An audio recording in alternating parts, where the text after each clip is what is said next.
It is time for you to stop surviving and start with how to leave safely.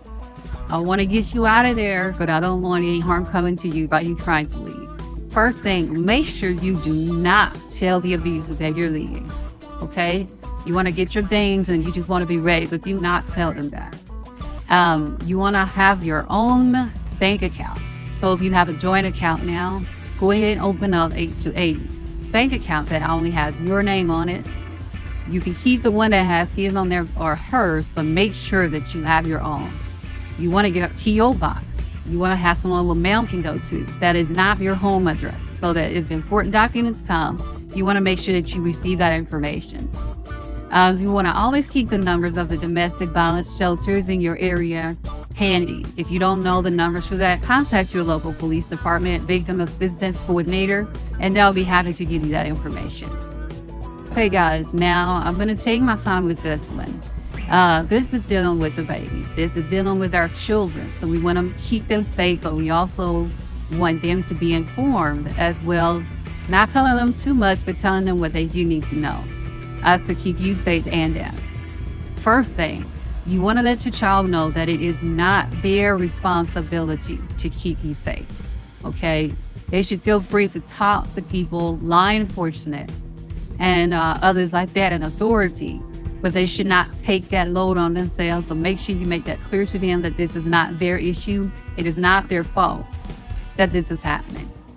Secondly, they need to practice dialing 911.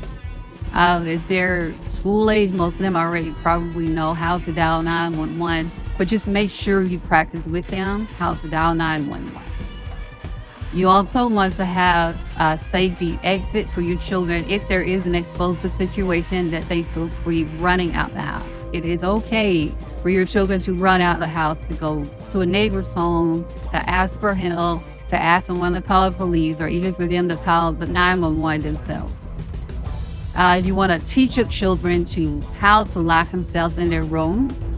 If there is not a lock on the door, to find somewhere safe, maybe a closet, under the bed if they fit, somewhere safe so that if abuse does take place and the children are there, the children remain safe.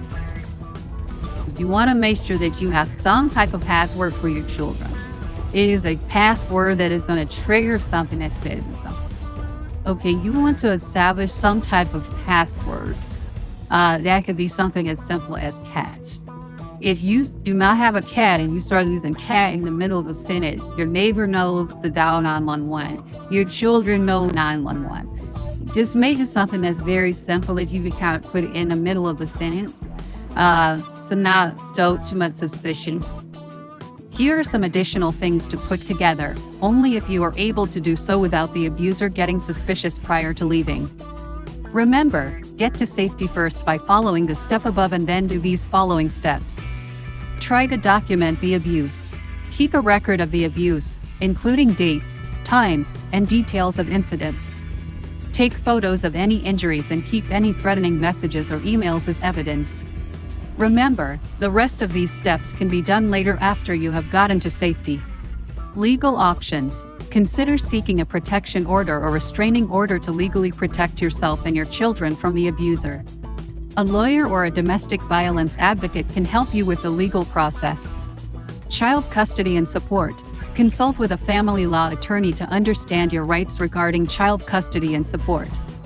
Document any abuse towards the children to support your case.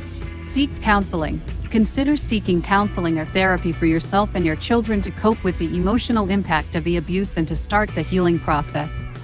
Stay vigilant. Even after leaving the abusive relationship, stay vigilant and take precautions to ensure your safety. Change your routines. Consider a security system for your home and keep a support network close. Remember, you are not alone, and there are people and organizations ready to help you through this difficult time. Your safety and well-being are paramount, so don't hesitate to reach out for help. Stop surviving and start living. National Domestic Hotline is 1-800-799-7233.